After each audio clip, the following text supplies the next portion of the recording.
Good morning.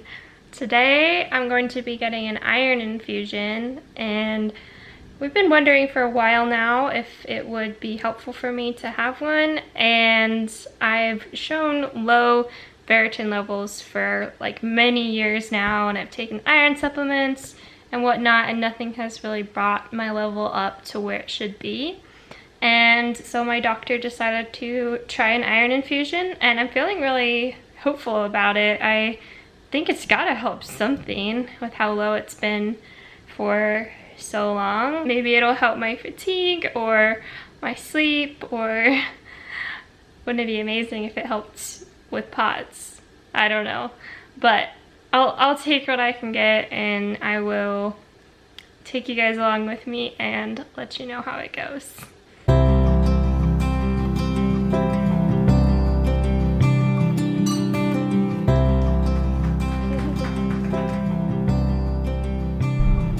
Okay, I am done with my iron infusion. I just finished up and got back to the car. Everything went fine.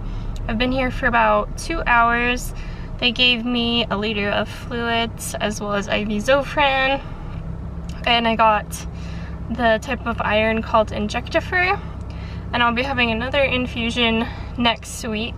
The nurse said that it could take 4 to 6 weeks to show up on blood work, but I've had a lot of friends say that they have seen results within like a couple of days, so I'm hoping to see a difference within a few days or within the next week or so.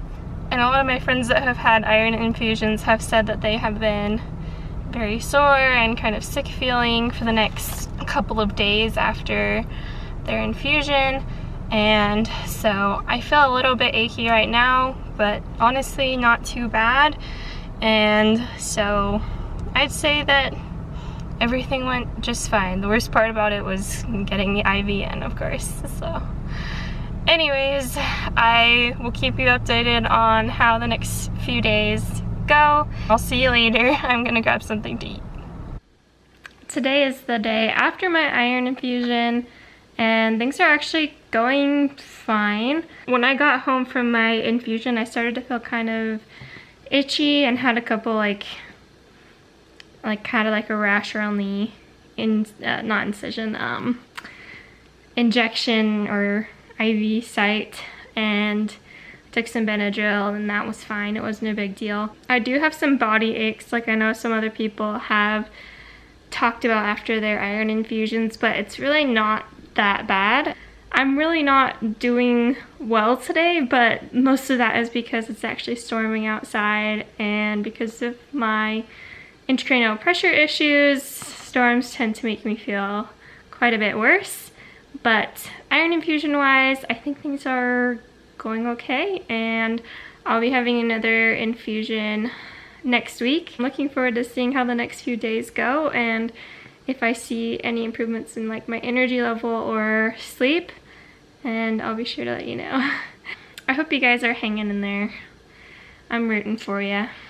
Yesterday I had my second iron infusion, and it went pretty well. To be honest, I don't think that I've had really many negative side effects from it the second time around. And so I think a lot of that is due to the fact that my doctor took some protocols, and so iron infusions tend to go better if they're given with a liter of fluids, as well as Tylenol, Zofran, and Benadryl. Having those other medications given while the iron infusion is running can really help with potential like side effects and reactions to the iron. So it went pretty well for me. I wanted to point out that I do not currently have a low hemoglobin level. The reason I'm having these iron infusions is because I have a really low ferritin level. I think I've been ferritin deficient for probably 8 years now, so as long as we have been checking, my ferritin level has gone from about 6 or 7 to about 25, fluctuating like through the years. My last level was 10. What a lot of doctors don't recognize is that the lab ranges tend to say like 12 to 300 or something like that as being a normal ferritin level, but really what a normal level should be for someone that is chronically ill or has chronic fatigue is 50 or greater, and some even say 75 or greater. That's a big difference from what the lab range says, and so your doctor might call you and say, oh yeah, your ferritin levels are normal, but you could have a ferritin level of like 12, which is really low.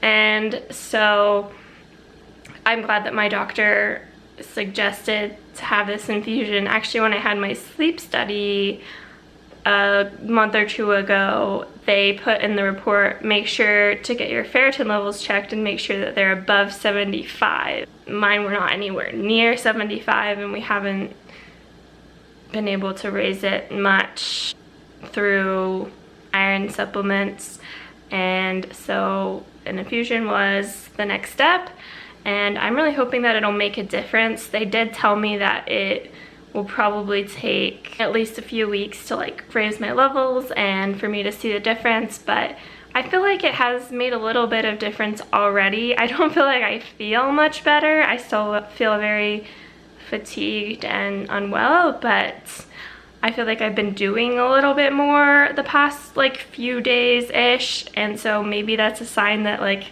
I'm able to like push through a little bit more than I normally can. And so even if I don't like feel well while doing that, then I guess that's a good thing. I don't know, but yeah, I'm still pretty hopeful for this iron infusion, and definitely wanted to point out that those ferritin levels are important, and even like the Mayo Clinic says, yeah, make sure your ferritin is over 50. So hopefully doctors will start recognizing that, and maybe they'll eventually change the lab range values. But anyways, I think that's about all for my iron infusion. If you're having one, good luck, and I will look forward to seeing you guys next time. Bye!